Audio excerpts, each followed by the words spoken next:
धूर्त बिल्ली का न्याय। बहुत पुरानी बात है। एक जंगल में एक बहुत बड़े पेड़ के तने में एक खोल था। उस खोल में एक चिड्डा रहता था। हर रोज वो खाना ढूंढने खेतों में जाया करता था और शाम तक लौट आता था। एक दिन खाना ढूंढते ढूंढते चिड्डा अपने दोस्त के साथ दूर किसी खेत में निकल गया और शाम तक नहीं लौटा। जब कई दिनों तक टिड्डा वापस नहीं आया तो उसके खोल को एक गिलहरी ने अपना घर बना लिया और वो वहीं रहने लगी। लगता है अब वो चिड्डा कभी वापस नहीं आएगा, वो कहीं और चला गया है। ये खोल अब मेरा है, मैं रहूंगी इसमें। लगभग 2 से 3 हफ्ते बाद चिड्डा वापस आया। खा खा कर वो बहुत मोटा हो गया था और लंबे सफर के कारण वो काफी थक भी गया था। लौट कर उसने देखा कि उसके घर में गिलहरी रह रही है। ये देखकर उसे बहुत गुस्सा आया और उसने चिल्लाकर गिलहरी से कहा, ए गिलहरी, मेरे घर में क्या कर रही है? निकल वहां से। मैं 2-4 दिन के लिए इधर उधर क्या गया, तूने तो मेरा घर ही हड़प लिया। चिट्टे को इस तरह चिल्लाता हुआ देख गिलहरी को भी गुस्सा आ गया। उसने कहा, कैसा घर? कौन सा घर? जंगल का नियम है कि जो जहाँ रह रहा है वही उसका घर है। तुम यहाँ रहते थे लेकिन अब मैं यहाँ रहती हूँ, इसलिए ये मेरा घर है। इस तरह दोनों के बीच बहस शुरू हो गई।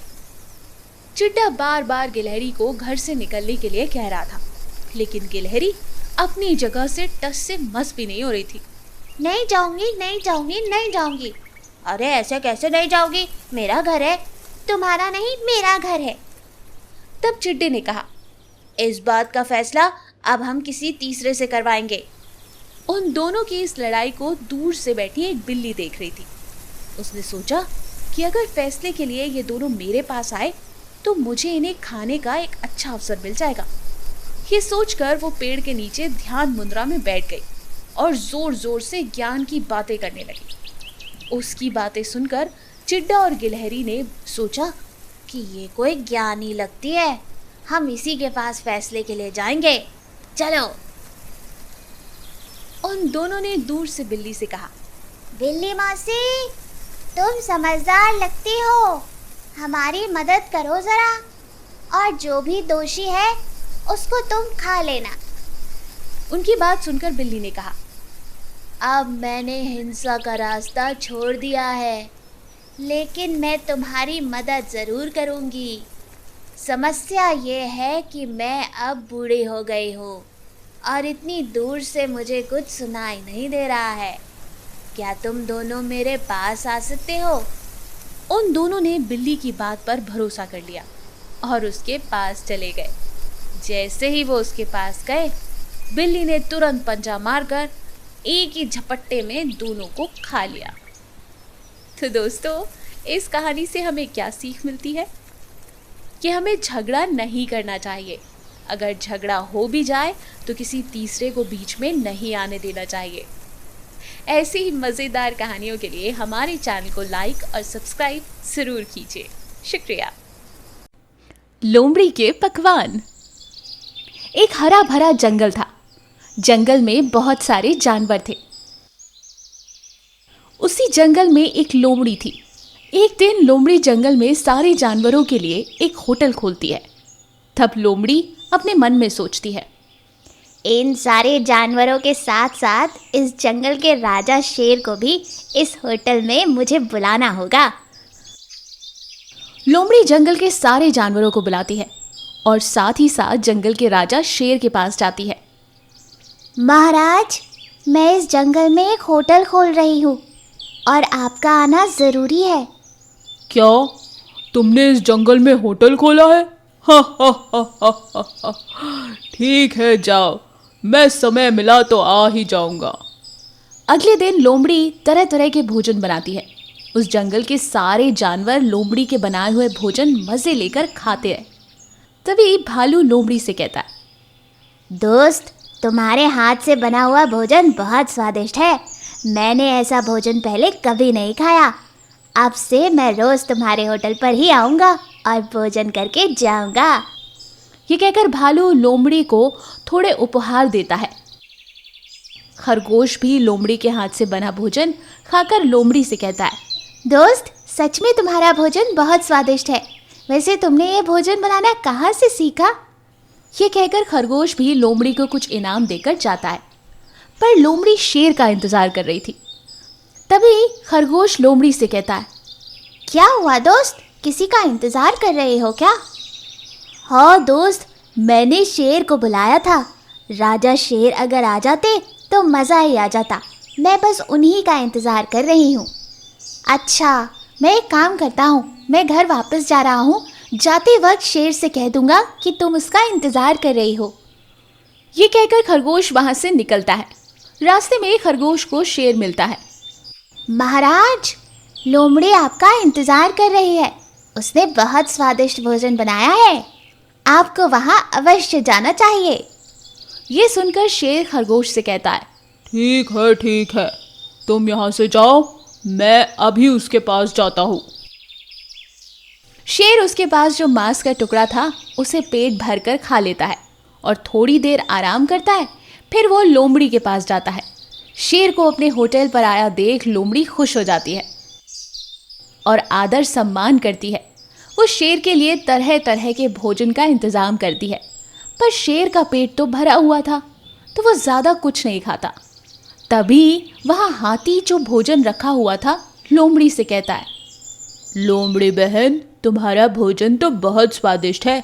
मैंने ऐसा भोजन पहले कभी नहीं खाया।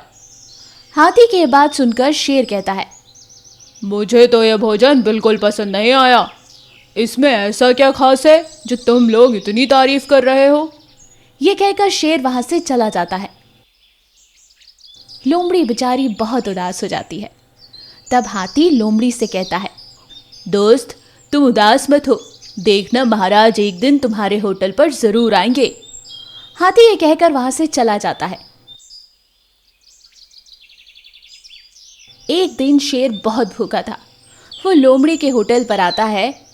लोमड़ी शेर को देखकर खुश हो जाती है। तभी ज्यादा भोजन बनाकर शेर को डालती है। शेर बहुत भूखा था और वो लोमड़ी का भोजन खा लेता है। तुम्हारा भोजन बहुत स्वादिष्ट है। तभी पास में खड़ा हाथी शेर को याद दिलाता है, महाराज, लोमड़ी के भोजन में तो कोई भी बदलाव नहीं है, लेकिन आप पहली बार आज उसके भोजन की तारीफ कर रहे हैं। आपका पेट इससे पहले भरा हुआ था, लेकिन आज आप भूखे थे, इसलिए आपको भोजन बहुत पसंद आया।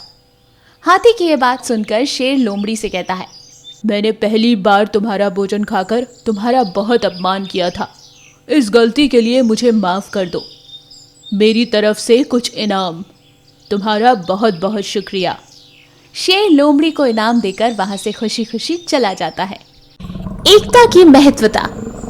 एक घने जंगल में बहुत सारे जानवर रहते थे। वो जानवर एक दूसरे से बहुत चिढ़ते थे और एक दूसरे की कभी मदद नहीं करते थे। एक दिन एक शिकारी उस जंगल में पहुंच जाता है और जानवरों की शिकार करने के लिए योजना बनाता है। ये हिरण तो बहुत अच्छा लग रहा है। इसका शिकार करके आज मैं बहुत पैसे कमाऊंगा। ये सोचकर वो हिरण को दूर से निशाना लगाता है और हिरण को वो निशाना लग जाता है। शिकारी हिरण को लेकर वहां से चला जाता है। फिर अगले दिन वो शिकारी जंगल में आता है, पेड़ काट कर ले जाता है। इस तरह वो हर दिन पेड़ और कभी कोई जानवर को शिकार करके ले जाया करता था। इस तरह जंगल के सभी जानवर अब बहुत डरने लगे थे। एक तो वो पेड़ काट रहा था और दूसरा उनकी जान ले रहा था। जंगल में काफी हलचल मच चुकी थी। एक दिन सभी जानवर राजा शेर के पास पहुंचते हैं। वहां पहुंचकर खरगोश शेर से कहता है, महाराज, हमारे जंगल के जानवरों का एक शिकारी तब से शिकार कर रहा है और जंगल के पेड़ों को भी काट रहा है। ये जंगल हम सब का है और हमारे जीवन का आधार है, इसलिए उस शिकारी को यहाँ से भगाना होगा और इस जंगल को उस शिकारी से बचाना होगा। ये सुनकर महाराजा शेर ने सभी जानवरों से कहा, मैं अभी शिकार नहीं कर सकता, लेकिन मैं एक योजना बनाता हूँ। आप लोग बस वैसा करना जैसा मैं कह रहा हूँ। महाराज, आपकी आज्ञा का पालन हम करेंगे। आप हमें बताइए, इस मुसीबत से हमारा पीछा छुड़वाइए। खरगोश और लोमड़ी, तुम दोनों शिकारी के रास्ते में एक बड़ा गड्ढा खोदोगे। ये सुनकर लोमड़ी ने कहा, महाराज, खरगोश के साथ मैं नहीं जा सकता। ये काम मैं अकेले ही करूंगा। ये बात सुनकर शेर को गुस्सा आ गया। मेरा कहा मानो, अब सब लोग मिलजुल कर ही काम करेंगे। जंगल हम सबका है। अगर हम सब एक होकर इसमें मदद करेंगे तभी हम उस शिकारी को यहाँ से भगा सकेंगे। सभी जानवरों को एक होना पड़ेगा। ठीक है महाराज, जैसी आपकी आज्ञा। शेर की बात सुनकर लोमड़ी मान गई। फिर शेर ने हाथी से कहा, हाथी, तुम पेड़ों के तने में अपनी सूंड से आड़ करोगे जब शिकारी उनमें गड्ढा करके गिराने की कोशिश करेगा। ठीक है महाराज। फिर शेर ने हिरन से कहा, जैसे ही वो शिकारी जंगल में प्रवेश करे तुम लोगों को उसका ध्यान दूसरी तरफ भटकाना होगा और उसे उस गड्ढे की ओर लाना होगा जो खरगोश और लोमड़ी ने किया है। वो शिकारी भागते भागते उस गड्ढे में गिर जाएगा। तुम लोगों को बस इतना ही करना है, और हाँ, सावधानी से काम करना। ठीक है महाराज। फिर सभी जानवरों ने शेर की आज्ञा का पालन किया। खरगोश और लोमड़ी ने गड्ढा बनाया, हाथी ने पेड़ के तने को सहारा दिया, हिरण ने उस शिकारी की नजर उस गड्ढे से छुपाते हुए उसको उधर लेकर आए, और जैसा प्लान किया था सब कुछ वैसा ही हुआ। शिकारी हिरण का पीछा करते करते गड्ढे में जाकर गिर गया। तभी हाथी ने उस पर पेड़ का तना फेंका। इस तरह सभी जानवर उस शिकारी को जंगल से भगाने में कामयाब हुए।